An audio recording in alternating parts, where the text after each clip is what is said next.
नमस्कार जोहार। इस वीडियो में मैं बात करूंगा पीजीटी टीचर को लेकर। पीजीटी टीचर जिनकी वैकेंसी जल्द ही देखने को मिलेगी, साथ ही साथ लैब असिस्टेंट। अब यहाँ पे टोटल चीज़ें समझाता हूँ। 640 पद लगभग इसके हैं और 3119 पद लगभग यहाँ आएंगे लगभग, तो टोटल 3759। इस वीडियो में मैं बात करूँगा पीजीटी टीचर और लैब असिस्टेंट का जो सिलेबस है वो है तो थोड़ा ब्रॉड लेवल पे, लेकिन मैं एक एक विषय का सिलेबस दिखाऊंगा। 2017 में जब नोटिफिकेशन आई थी तो 11 विषय थे, इस बार भी 11 विषय हैं।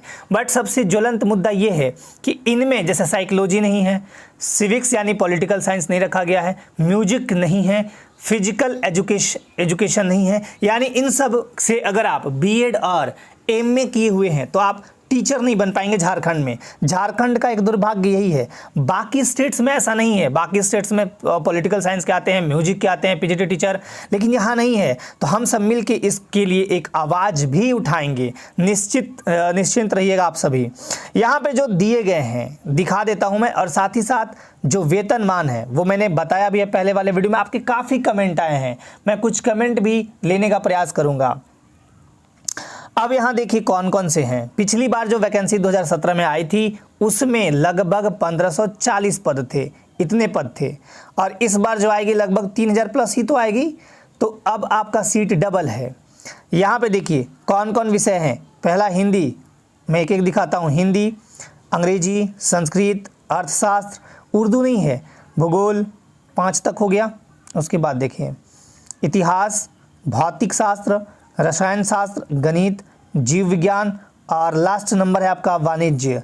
तो इन 11 विषयों में एक इम्पॉर्टेंट चीज़ यहाँ पे देखिए, जो आपका शैक्षणिक योग्यता होगा। थोड़ा ये वीडियो डिटेल्ड जरूर होगा बट आपके टोटल सिलेबस में दिखा दूंगा। जैसे आपने पूछा हिस्ट्री का सिलेबस बताइए सर, फिजिक्स का बताइए, इकोनॉमिक्स का बताइए, सब सिलेबस दिखाऊंगा, भूगोल का सबका दिखाऊंगा। यहाँ पे देखिए जिस विषय में नियुक्ति होना है, जिसमें नियुक्ति होना है में न्यूनतम 50% अंकों के साथ पीजी डिग्री होनी आवश्यक है। परंतु यदि आप SC ST हैं तो आप 45% अंक के साथ भर सकते हैं। साथ ही साथ यहाँ पे देखिए विहित योग्यता, किसी मान्यता प्राप्त प्रशिक्षण संस्थान से बीएड या राष्ट्रीय अध्यापक शिक्षा परिषद द्वारा बीएड के समकक्ष घोषित डिग्री यह आपका होना चाहिए। अब पे लेवल दिखा देता हूँ। पिछली बार जो वैकेंसी आई थी, जहाँ तक मैं अभी दिखाऊंगा आपको, उसमें ग्रेड पे था 4800 और इस बार भी 4800 ही ग्रेड पे है। तो बहुत बढ़िया है। वेतन आपका लगभग 70,000 समथिंग रुपये बन जाते हैं, ये आपको मिलने हैं। अब मैं यहाँ पे आपको एक बार सीट भी दिखा देता हूँ, आप टोटल कैलकुलेशन कर लीजिएगा। ये है सीट, सब में देखिए कुल 140 ही दिखेंगे, सब जगह 140। तो 140 गुना 11 करिएगा तो 1500 कितना आएगा, 40। चलिए मैं सीधे सिलेबस पे लिए चलता हूँ आपको। ये एज वगैरह यहाँ दिए हुए हैं, एज वगैरह को लेके मैंने बता भी दिया है ना। जहाँ भी आपको जो लगे स्क्रीनशॉट ले सकते हैं। अब मैं आपको सीधे सिलेबस की तरफ ले चलता हूँ, सीधे एकदम डायरेक्ट सिलेबस पे ही ले चलता हूँ। और सिलेबस याद रखिएगा चेंज नहीं होता है आमतौर पे, बहुत इसमें माथापच्ची करने पड़ते हैं तब जाके चेंज होते हैं। सिलेबस इतना जल्दी चेंज होता भी नहीं है। यहाँ पे देखिए मुख्य परीक्षा, हालांकि आपका एक ही एग्जामिनेशन होना है, अब तो पीटी हटा दी गई है। हिंदी भाषा और साहित्य, सबसे पहले आप हिंदी भाषा और साहित्य वाले देख लीजिए। हिंदी भाषा का इतिहास क सेक्शन में पढ़ने हैं। अपभ्रंश, अवहट, मध्यकाल में अवधि, 19वीं सदी में। आप स्क्रीनशॉट ले लीजिए। एक चीज़ मैं और आपको बता दूँ, यदि आपका इसको PDF के रूप में देखना चाहते हैं तो हमारा जो टेलीग्राम ग्रुप है, टेलीग्राम ग्रुप किस नाम से है, आज़ाद JPSC एकेडमी, इसी नाम से आपको टेलीग्राम ग्रुप मिलता है, आज़ाद JPSC एकेडमी, राइट, आज़ाद JPSC एकेडमी, इसी नाम से हमारा टेलीग्राम ग्रुप है। वहाँ ज्वाइन करिएगा, ये PDF वहाँ पे भेज दिया जाएगा। इस टेलीग्राम चैनल पे होता क्या है, आपको हर अपडेट यहाँ पे दी जाती है। जितने भी वीडियो जो कि आपके नोटिफिकेशन यूट्यूब पे नहीं जाते होंगे, यहाँ आपको मिल जाएंगे। PDF हो, कुछ नोट्स वगैरह यहाँ दी जाती हैं। चलिए अब मैं आपको सिलेबस बढ़ाते चलता हूँ, आप स्क्रीनशॉट ले लीजिएगा एक बार, ठीक है ना। अब ये ख में क्या है, हिंदी साहित्य का इतिहास है। आप देख सकते हैं मैं आराम से बिल्कुल पार कर रहा हूं इन सब चीज़ों को। हिंदी साहित्य का इतिहास में आपको क्या पढ़ना है, हिंदी साहित्य के इतिहास, लेखन की परंपरा, हिंदी साहित्य के प्रमुख काल, आदिकाल, भक्तिकाल, रीतिकाल, हिंदी गद्य का विकास, आधुनिक हिंदी कविता के प्रमुख प्रवृत्ति, छायावाद, प्रगतिवाद, प्रायोवाद, नई कविता, समकालीन कविता, हिंदी गजल हो गया, नवगीत हो गया, हिंदी उपन्यास की परंपरा। तो ये सारी चीज़ें आपको यहाँ पे देखनी है। उसके बाद देखिए पद्य कृतियाँ, मैं धीरे धीरे आराम से बिल्कुल स्क्रॉल कर रहा हूँ ताकि आप स्क्रीनशॉट भी ले पाएँ। स्क्रीनशॉट अगर लेना है तो ले लीजिएगा। ये देखिए कबीर, सूरदास, तुलसीदास, सूर्यकांत त्रिपाठी निराला, ये सारे आपको पढ़ने हैं। फिर आपका हो गया जयशंकर प्रसाद कमायनी और रामधारी सिंह दिनकर कुरुक्षेत्र। घ में हो गया गद्य कृतियाँ, भारतेंदु हरिश्चंद्र, भारत दुर्दशा, जयशंकर प्रसाद, स्कंदगुप्त, मोहन राकेश, प्रेमचंद गोदान, फणीश्वरनाथ रेणु, मैलांचल। तो ये सारे चीज़ हो गए प्रेमचंद रामचंद्र शुक्ल। तो ये हिंदी का हो गया। अब मैं आपको इंग्लिश का दिखाता हूँ। इंग्लिश लैंग्वेज एंड लिटरेचर, ये भी थोड़ा डिटेल्ड है। Detailed study of a literature age, sorry literary age है लिखा हुआ, छोटा लिखा हुआ है इसलिए मुझे दिख नहीं रहा था। 19वीं सेंचुरी, तो ए है, बी है, सेक्शन सी है, शेक्सपियर है, मिल्टन है, और फिर बहुत सारे जो ये कवि हैं उनके बारे में आपको पढ़ना है, उनका नॉवेल वगैरह दिया हुआ है। यहाँ पे देख लीजिए ABC। आप एक बार स्क्रीनशॉट लेते रहिए, मैं टाइम भी देता हूँ, इतने का स्क्रीनशॉट खींचे, फिर मैं C वाले पे कर देता हूँ। आराम से आप स्क्रीनशॉट भी ले सकते हैं, या फिर बेहतर है टेलीग्राम ग्रुप ज्वाइन कर लीजिए, वहाँ पे आपको ये चीज़ें मिल जाएंगी। अब संस्कृत जो लैंग्वेज है उसका देखिए, संस्कृत भाषा का उद्भव विकास, है ना। लेकिन एक चीज़ मैं बोलूँगा, जिनका भी जो MA संस्कृत से कर रखे होंगे, इनके चांसेस खूब होते हैं सिलेक्शन होने के, क्योंकि इनमें टीचर बहुत जल्दी नहीं मिलते हैं, बहुत मतलब मुश्किल होता है ना। तो ये है आपका संस्कृत में। हम लोग बचपन में पढ़ा करते थे, हम सभी पढ़े हुए हैं, बालकम ऐसे करके भूल गया। अब तो संस्कृत बहुत दिन हो गए पढ़े हुए, तो वो सब चीज़ें भूल गए। 7 रूप होते थे ना, लट लकार, लोट लकार, ऐसे करके, तो वो बचपन की बातें थी, बहुत सारी चीज़ें पढ़ी थी। अब ये देखिए कादम्बरी वानभट्ट, हर्षचरित वानभट्ट, तो ये है आपका पूरा संस्कृत का सिलेबस। ठीक है, चलिए अब आते हैं इकोनॉमिक्स पे। इकोनॉमिक्स का सिलेबस देखिए ये वाला, इसमें अर्थव्यवस्था का ढांचा, राष्ट्रीय आय का लेखाकरण, आर्थिक विकल्प, फिर है बहुत सारे निवेश संबंधी निर्णय, बैंक व्यवस्था, करों के प्रकार, अंतर्राष्ट्रीय व्यापार, भारतीय अर्थव्यवस्था, भारतीय अर्थनीति, कृषि उत्पादन, कृषि नीति, औद्योगिक उत्पादन, औद्योगिक नीति, बजट की प्रवृत्तियां और राजकोषीय वितरण, मुद्रा और साख प्रवृत्तियां और नीति बैंक, ये सारे हो गए। तो एक बार स्क्रीनशॉट इसका ले लीजिए, मैं 2 पार्ट में कर देता हूँ। पहले तो ये स्क्रीनशॉट ले लीजिए आप, 7 नंबर तक आ गया। वीडियो को पॉज करिए, स्क्रीनशॉट ले लीजिए, ठीक है। इसके बाद देखिए 7 से, मैं 7 से ही कर देता हूँ। दूसरे पार्ट में यहाँ तक आप 7, 8, 9, 10 यहाँ तक ले सकते हैं, और तीसरे पार्ट में आप ले सकते हैं यहाँ से, बिल्कुल यहीं तक है। झारखंड की अर्थव्यवस्था भी दी हुई है, ये आपको पढ़ने हैं। चलिए अब मैं आपको दिखाता हूँ ज्योग्राफी यानी भूगोल, प्राकृतिक भूगोल, इसके पार्ट वाइज बटे हुए, भू आकृतिक, है ना, जलवायु विज्ञान, उसके बाद मृदा वनस्पति, समुद्र विज्ञान, यहाँ तक आप स्क्रीनशॉट ले लीजिए पहले। अब आप देखिए यहाँ से समुद्र विज्ञान, पारिस्थितिकी पढ़ना है। फिर दूसरा पार्ट आएगा मानव एवं आर्थिक भूगोल, दूसरा पार्ट का स्क्रीनशॉट ले लीजिए। यहाँ पे मानव एवं आर्थिक भूगोल ये वाला है, मानव भूगोल, बस्ती भूगोल, राजनीतिक भूगोल, ये सारे पार्ट हो गए। तो एक बार स्क्रीनशॉट इसका ले लीजिए आप। घ तक आ गया। उसके बाद देखिए आर्थिक भूगोल, फिर भारत का भूगोल, प्राकृतिक पहलू यानी फिजिकल एस्पेक्ट्स, ये हो गया। मानवीय पहलू, यहाँ से आप स्क्रीनशॉट ले लीजिए। साधन हो गया, कृषि हो गया, इंडस्ट्रियल हो गया, ट्रांसपोर्ट एंड ट्रेड हो गया, सेटलमेंट्स हो गया, बस्तियाँ, यहाँ तक हो गया। अब इसके बाद देखिए क्षेत्रीय विकास एवं आयोजन, झारखंड का भूगोल पढ़ना है आपको, बहुत ही इंपॉर्टेंट। और झारखंड का एक मास्टर वीडियो है जिसका मैं लिंक दे दूंगा आपको डिस्क्रिप्शन बॉक्स में, बहुत शानदार वीडियो, झारखंड का भूगोल मास्टर वीडियो, ये आप सभी देख सकते हैं, राइट।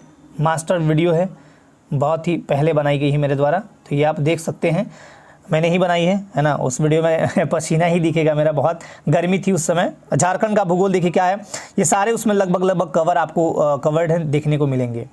उसके बाद है विश्व का भूगोल भी पढ़ना है आपको, विश्व का भूगोल का सिलेबस थोड़ा है मज़ेदार, और भौगोलिक विश्लेषण की तकनीकें, मानचित्र, चित्र प्रक्षेपण, ये सब थोड़ा सा आपको जानना भी चाहिए, है ना। तो यहाँ तक हो गया। अब आते हैं हिस्ट्री को लेकर, हिस्ट्री के काफ़ी कैंडिडेट हैं PGT में। अब सेक्शन वाइज बटे हुए, history A, B, C, D ऐसे करके बटा हुआ है। अब देखिए यहाँ पे इंडियन हिस्ट्री, इसके बाद इंडस सिविलाइजेशन, जिसे हम इंडस वाली सिविलाइजेशन, जिसे हम हड़प्पा सभ्यता वगैरह कहते हैं। फिर देखिए 500 BC, 2000 टू 500 BC वाला काल पढ़ना है, तो ये हो गया। महावीर और बुद्ध के बारे में पढ़ना है, मगध एम्पायर के बारे में पढ़ना है। तो एक बार स्क्रीनशॉट इसका लीजिए आप। चलिए 6 नंबर तक स्क्रीनशॉट ले लीजिए। उसके बाद देखिए 7 नंबर में मगध एम्पायर आ गया, पोस्ट मौर्यन पीरियड आ गया, है ना, गुप्त पीरियड आ गया, गुप्त काल, यहाँ तक। अब बी में देखिए इंडिया 750 से 1200 और इंडिया 750 से 1200, जो भी चीज़ें यहाँ हुई हैं उन सब के बारे में आपको बहुत ध्यानपूर्वक पढ़ना है। 13वीं शताब्दी के बारे में पढ़ना है, दिल्ली सल्तनत, खिलजी सल्तनत, है ना, जो डायनेस्टी हैं, कुछ रेवोल्यूशन हुए हैं वो पढ़ने हैं। अब देखिए यहाँ पे 14वीं सेंचुरी के बारे में पढ़ना है, 15वीं 16वीं सेंचुरी, मतलब पूरा हिस्ट्री ही आपको दे दिया गया है, राइट। अब यहाँ से देखिए अकबर के बारे में पढ़ना है, पूरा अकबर के बारे में निचोड़ निकालिए, है ना, स्क्रीनशॉट लेते रहिए। और इसके बाद देखिए 18वीं शताब्दी। चलिए ये हो गया आपका सेक्शन सी में। देखिए ब्रिटिश रूल इन इंडिया हो गया, कॉलोनियल इकोनॉमी हो गया, कई पार्ट में ये बांट दिए गए हैं। चलिए अब ये देखिए इकोनॉमी 1858 से 1914 और नेशनलिज्म है, ये सारे चीज़ हैं। इंटरवार इकोनॉमी ऑफ इंडिया, हो सकता है इसमें करेंट मुद्दा ये जोड़ दिया जाए यूक्रेन वाला युद्ध का, हालांकि वो उम्मीद कम है, नहीं ही जोड़ेगा, है ना। Literacy and cultural movement towards freedom, first phase of independence. फिर देखिए ये सब हो गया। इसके बाद यहाँ से स्क्रीनशॉट ले लीजिए आप, यहाँ तक 17 नंबर तक। हिस्ट्री का थोड़ा सा है लंबा सिलेबस, है ना। 17 के बाद यहाँ से लीजिए, 17 हो गया। फिर 18, 19, 20। अब देखिए वर्ल्ड वार फर्स्ट सेकेंड पढ़ने हैं, फिर कोल्ड वार, है ना। चलिए ये हो गया 20, 21, 22, 21, 22, 23, जम के सिलेबस दिया है ना 24। चलिए ये हो गया ख़त्म। अब आते हैं फिजिक्स में, भौतिक शास्त्र में। ये देखिए मैकेनिक्स पढ़ने हैं आपको, इसका स्क्रीनशॉट ले सकते हैं। थर्मल फिजिक्स पढ़ने हैं, दूसरा में थर्मल फिजिक्स हो गया, वेव्स हो गया, इलेक्ट्रिसिटी हो गया, मैग्नेटिज्म हो गया। बहुत ज़्यादा है नहीं, बट देखने में लगता है कम, बट पढ़ना खूब है इनको भी। मॉडर्न फिजिक्स हो गया, देखिए इनको भी खूब पढ़ना है, ऐसा नहीं है कि नहीं पढ़ना है। सिलेबस बनाया गया है, मतलब थोड़ा सा 19-20 तो होता ही है एक सब्जेक्ट और दूसरे सब्जेक्ट में, बट बनाया जाता है ऐसा कि किसी को दिक्कत ना हो। इलेक्ट्रॉनिक्स, ये देखिए। फिर केमिस्ट्री का देखिए, एटॉमिक स्ट्रक्चर हो गया, यहाँ से देखिए 1 नंबर से लेके यहाँ तक। फिर उसके बाद यहाँ से स्क्रीनशॉट ले लीजिए। सॉलिड स्टेट हो गया, यहाँ तक हो गया।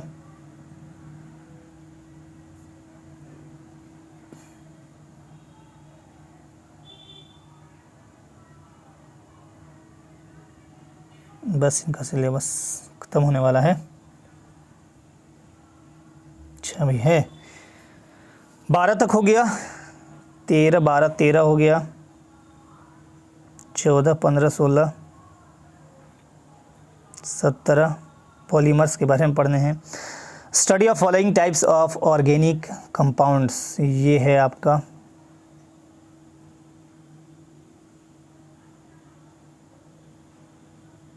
स्टडी ऑफ सम रिएक्शंस, ये देखिए यहाँ तक इनको पढ़ना है। अब मैथमेटिक्स का आ गया, अलजेब्रा हो गया, कैलकुलस हो गया। तो देखिए एक बार इसको आप वहाँ पे देख सकते हैं, पीडीएफ के रूप में आराम से आपको दिखेगा। बाकी आप धीरे धीरे करके लिख सकते हैं, मेरी स्पीड को कम करके लिख सकते हैं या स्क्रीनशॉट लेके लिख सकते हैं, है ना। अब मैं एक एक पढ़ूँ तो वीडियो बहुत ही लंबा हो जाएगा, इसलिए मैं पढ़ नहीं रहा हूँ, है ना। आप लोगों को लग रहा है कि सर बोल नहीं रहे हैं, बट ऐसा नहीं है, मैं जानबूझ के नहीं बोल रहा हूँ ताकि वीडियो लंबा ना हो, बहुत ज़्यादा लंबा हो जाएगा। अलजेब्रा हो गया, एनालिसिस हो गया, कॉम्प्लेक्स एनालिसिस, है ना।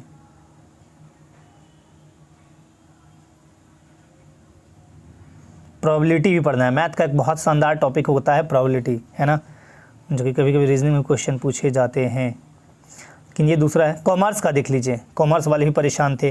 अकाउंटिंग ऑडिटिंग एंड टैक्सेशन, ये है।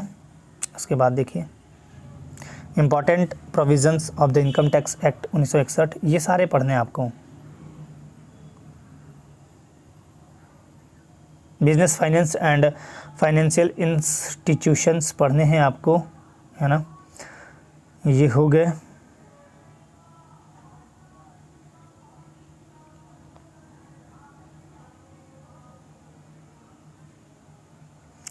इंडस्ट्रियल रिलेशंस पढ़ने हैं।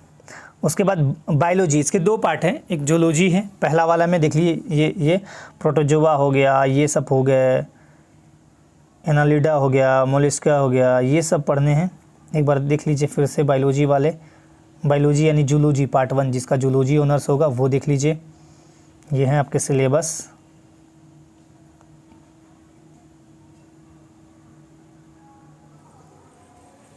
राइट, तो ये यहाँ तक हो चुके हैं। इसके बाद आगे देखिए इन्वायरमेंट। इन्वायरमेंट बहुत ही शानदार टॉपिक है ना, एनिमल हो गया, इथोलॉजी हो गया, सेल बायोलॉजी, जेनेटिक्स, एवोल्यूशन, ये सब पढ़ना है आपको। देखिए क्या क्या इसमें सिलेबस है ना, डीएनए के बारे में पढ़ना है पूरा आपको,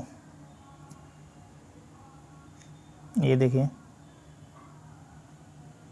उसके बाद दूसरा पार्ट आता है बायोलॉजी में बॉटनी, तो बॉटनी को देख लीजिए, ये है आपका प्लांट पैथोलॉजी हो गया, सेल बायोलॉजी हो गया, जेनेटिक्स एंड एवोल्यूशन हो गया, इकोलॉजी हो गया, बस यहीं तक है। देखिए सिलेबस मैंने दिखाने का पूरा प्रयास किया है। अगर मैं एक एक पढ़ता तो बहुत टाइम लगता। हाँ, आप कुछ मैं आपके कमेंट लेता हूँ, ठीक है, कुछ कमेंट ये लेता हूँ। हिस्ट्री का फुल सिलेबस मिल गया आपको। लैब असिस्टेंट के लिए क्वालिफिकेशन, देखिए लैब असिस्टेंट के लिए जो क्वालिफिकेशन होगा वो भी होगा पीजी। मुझे लगता है कि बीएड इसमें भी होगा, या फिर कोई आपका एक्स्ट्रा मतलब एक्स्ट्रा मांगा जाएगा लैब को लेके, बट वो नोटिफिकेशन के बाद मैं क्लियर कर दूंगा। अब एक सवाल और है, टीजीटी कब आएगा सर? टीजीटी जब पीजीटी आ गया तो टीजीटी भी जल्द आएगा, टेंशन मत लीजिए। और टीजीटी में मैं फिर से बता दे रहा हूँ 14,000 प्लस वैकेंसी रहने की पूरी संभावनाएं हैं, ठीक है। चलिए, हाँ, एक बहुत ही इन्होंने लिखा है धनी राम महतो, सर झारखंड से पॉलिटिकल साइंस सब्जेक्ट को ही हटा देना चाहिए। बिल्कुल सही आपने कहा, क्योंकि झारखंड में इस सब्जेक्ट का कोई टीचर, देखिए यूपी दिल्ली बहुत जगह है, मैंने भी ऐसा देखा है ना, और ये होना चाहिए। तो इसके लिए हम सभी एक मंच पे आके ना मुद्दों को उठाएंगे कि अगर आपका साइकोलॉजी नहीं है, पॉलिटिकल साइंस नहीं है, उसके अलावा म्यूजिक, फिजिकल जो भी नहीं है, उसके लिए हम लोग आवाज़ ज़रूर उठाएंगे, ठीक है ना। इसमें स्टूडेंट्स का भी पूरा योगदान चाहिए। और साइकोलॉजी का सीट इस बार भी नहीं, हाँ नहीं है, उर्दू का भी नहीं है, कॉमर्स का सिलेबस बता दिया मैंने। चलिए बहुत बढ़िया आप लोगों का। हाँ, एक पूछा है कि इन्होंने, नरेश कुमार भगत ने, लैब असिस्टेंट का ग्रेड पे कितना होगा? देखिए लैब असिस्टेंट का भी ग्रेड पे वही होगा 4800 रुपये, टेंशन मत लीजिए, 4800 ग्रेड पे होगा, उम्मीद तो यही है। और सैलरी लगभग वही 70,000 के आसपास आपकी टोटल होगी। इंग्लिश लिटरेचर का सिलेबस बता दिया है मैंने। और उसके बाद लैब असिस्टेंट का भी वही एग्जामिनेशन पैटर्न, एग्जाम होगा, उसके बाद हो सकता है कुछ टेस्ट आपका लिया जाए, हालांकि वैसे टेस्ट वेस्ट होगा नहीं, उसी में पूछ लिया जाएगा क्वेश्चन जिसमें आपका सिलेबस होगा उसी के अनुसार। केमिस्ट्री का सिलेबस बता दिया मैंने, जूलॉजी बायोलॉजी का भी बता दिया सिलेबस, है ना। और बाकी मैं कमेंट आपने बहुत अच्छा किया है, खूब जम के आपने कमेंट किया, और देखिए मैं आज तुरंत वीडियो बना दिया।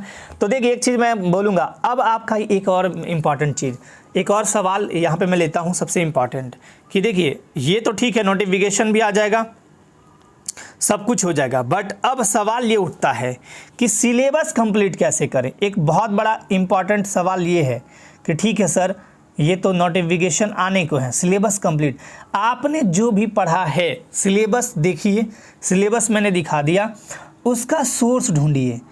जैसे आपने, अब मैं कहूँ हिंदी साहित्य का प्रेमचंद गोदान बुक खोज लीजिए और उसको थोड़ा थोड़ा पढ़ना स्टार्ट करिए।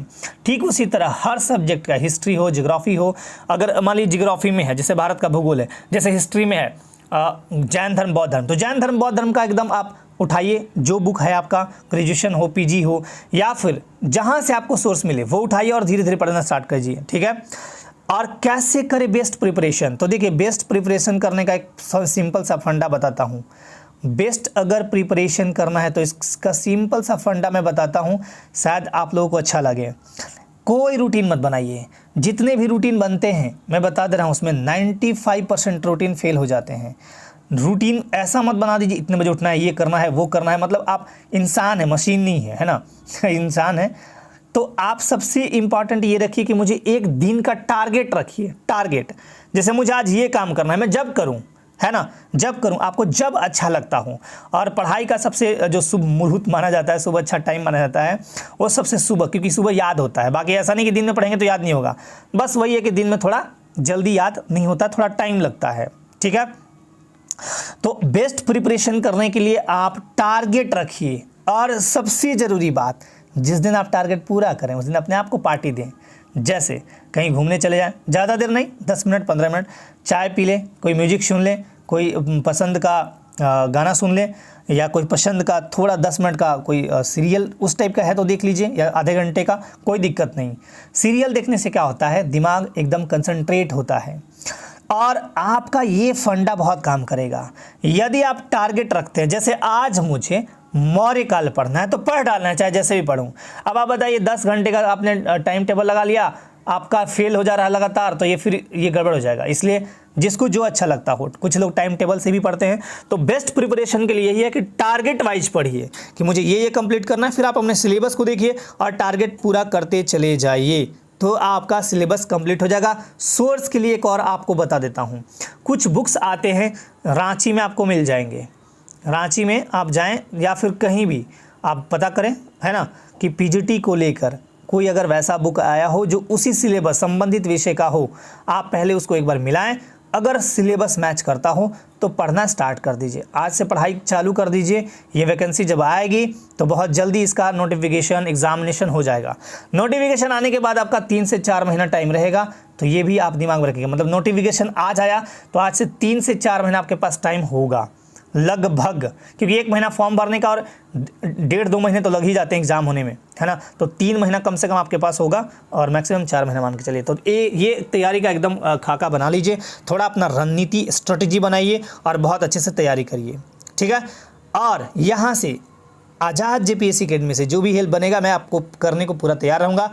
कुछ हेल्प चाहिए तो कमेंट करिएगा, और अगर संबंधित चीज़ों को छोड़ के अगर इस वीडियो में मेरे द्वारा कुछ छूटा हो तब भी आप कमेंट करिएगा, मैं उसे आप पूर्ति करने का प्रयास करूंगा। तो चलिए, आज के लिए धन्यवाद। मस्त रहिए, व्यस्त रहिए, स्वस्थ रहिए। जय हिंद।